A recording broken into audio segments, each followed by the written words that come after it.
sa kanyang physician na si Dr. Ricardo Gagliatzilisi. Nais nitong maipreserba ang kanyang labi nang hindi tinatanggal ang kanyang mga internal organs.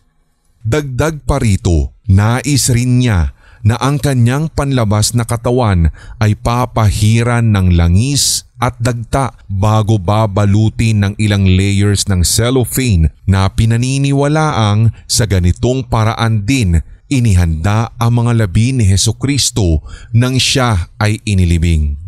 Subalit, tila hindi na isaalang-alang ang katotohanang ang Santo Papa ay pumanaw sa Papal Palace of Castel Gandolfo na siya namang nagsisilbing summer residence at vacation retreat ng mga pope sa mahigit kumulang na 4 na siglo na ang nakalilipas.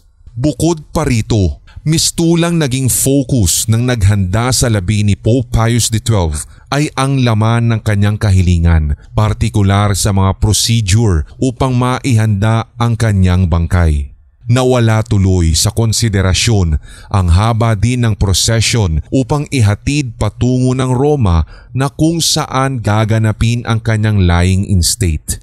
Ang matinding init sa panahong iyon ang siyang naging perfect condition upang mapadali ang decomposition at putrefaction processes sa ikangay lightly embalmed body ni Pope Pius XII.